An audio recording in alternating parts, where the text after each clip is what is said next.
Welcome back to Arya sir maths plus motivation. एक बार पुनः आप देख लीजिए क्लास 9th मैथमेटिक्स में प्रमेय नंबर 3 का स्टेटमेंट। आइए हम देखते हैं और कैसे इस प्रमेय को बहुत आसानी से हम सॉल्व कर सकते हैं। यहाँ पर देखेंगे आज हम सॉल्यूशन और प्रूविंग यहाँ पे देखेंगे किस तरह से बहुत इजी वे में हम प्रमेय को सॉल्व कर सकते हैं। तो आइए हम इस स्टेटमेंट को सबसे पहले पढ़ते हैं। लिखा है, यदि एक तिर्यक रेखा दो समांतर रेखाओं को प्रतिच्छेद करे तो तिर्यक रेखा के एक ही ओर के अंतःकोणों का प्रत्येक युग्म संपूरक होता है। देखिए संपूरक शब्द आ गया। संपूरक का मतलब जानते हो, दो कोणों का योगफल अगर 180 डिग्री हो जाता है तो उसे ही संपूरक कहते हैं। बहुत आसानी से यहाँ पे समझ जाएंगे। हर शब्द का कोई ना कोई मीनिंग होता है, यहाँ संपूरक का यही मीनिंग है। तो सबसे पहले आइए हम देख लेते हैं, एक तिर्यक रेखा दो समांतर रेखाओं को प्रतिच्छेद करे, यानी कि दो समांतर रेखाएं बना लेते हैं।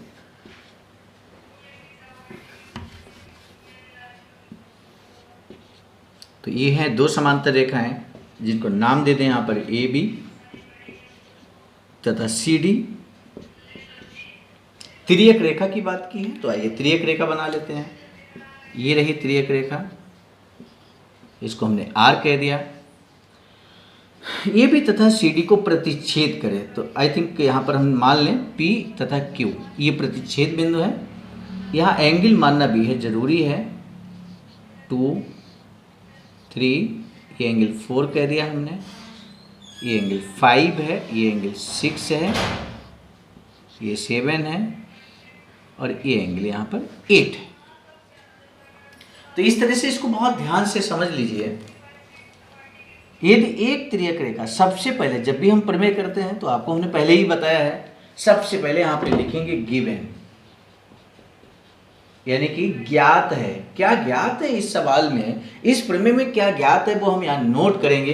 लिखा यदि एक तिर्यक रेखा, तो तिर्यक रेखा क्या है आर। फिर एक बार हमें लिखना है यहाँ पर तिर्यक रेखा आर दो समांतर रेखाओं को प्रतिच्छेद करे, तो हम लिखेंगे यहाँ पर दो समांतर रेखाएं ए बी तथा सी डी को बिंदु P तथा Q पर क्रमशः प्रतिच्छेद करती हैं।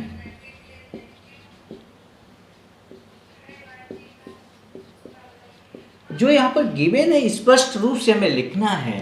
यदि एक तिर्यक रेखा दो समांतर रेखाओं को प्रतिच्छेद करे, यानी कि एक तिर्यक रेखा आर है, ए बी और सी डी जो कि समांतर रेखाएं हैं पी और क्यू बिंदु पर प्रतिच्छेद करती है, यही बात हमने यहाँ लिखी है।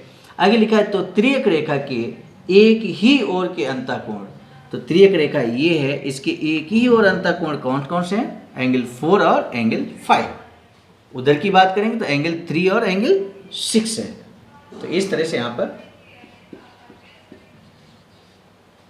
पूरा एक्चुअली कंप्लीट लिखते हैं। तिर्यक रेखा आर के एक ही ओर के अंतःकोण क्या है यहाँ पर, एंगल 4 एंगल 5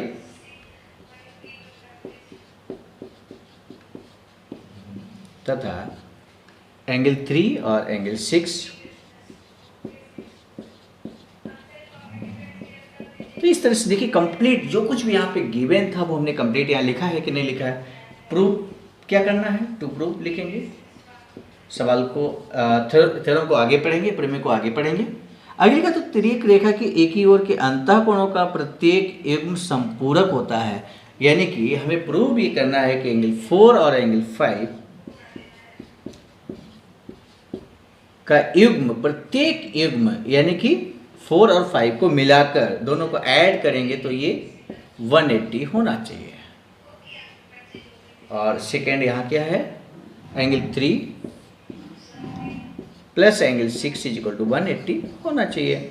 तो ये यहाँ पे प्रूव करना है। तो प्रूविंग कैसे होगी, प्रूफ पे चलते हैं। चूंकि यहाँ गिवन है, हमें यहाँ पर बहुत स्पष्ट तौर पे यहाँ सवाल में दे दिया गया है कि यदि एक तिर्यक रेखा दो समांतर रेखाओं को प्रतिच्छेद करे, तो यहाँ रेखा है जो AB और CD हैं, तो ABCD के समांतर है। स्पष्ट रूप से ये गिवन है, सवाल में दिया गया है। और जब AB और CD समांतर हैं तो हम लोग यहाँ पे जानते हैं बहुत आसानी से angle 4 is equal to angle 6 होगा कि नहीं होगा। Angle 4 is equal to angle 6, क्योंकि भाई AB और CD समांतर हैं। जब दो रेखाएं समांतर होती हैं, एक तिर्यक रेखा होती है, तो एकांतर अंतःकोण बराबर होते हैं। ये हम लोगों ने पढ़ा है, थ्योरम भी किए हैं। एकांतर अंतःकोण बराबर होते हैं, तो यहाँ पर 4 इज इक्वल टू एंगल 6 होगा। क्यों होगा, यहाँ लिखना पड़ेगा, कारण एकांतर अंतःकोण, ये लिखना पड़ेगा हमें इस तरह से। तो ये बात हो गई। इसके बाद आप देखिए यहाँ पर सेकंड क्या है। सेकंड यहाँ पर क्या हम एंगल 5 प्लस एंगल 6, जरा ध्यान दीजिए, एंगल 5 प्लस एंगल 6 फिगर सामने है, इसलिए हम बहुत ध्यान से उसको देखें। क्या 180 हम लिख सकते हैं? लिख सकते हैं। क्यों?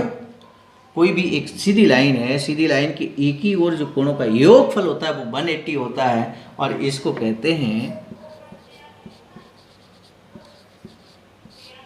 रैखिक युग्म, कोणों का रैखिक युग्म। तो ऐसे लिख देते हैं, कोणों का रैखिक युग्म।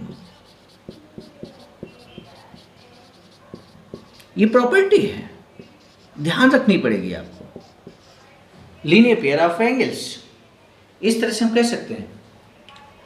तो अब जबकि ये 180 है, तो जरा ध्यान दीजिए, angle 4 is equal to angle 6 है, तो angle 6 is equal to angle 4 है, यानी कि एंगल 4 की जगह, एंगल 6 की जगह एंगल 4 हम पुट कर सकते हैं।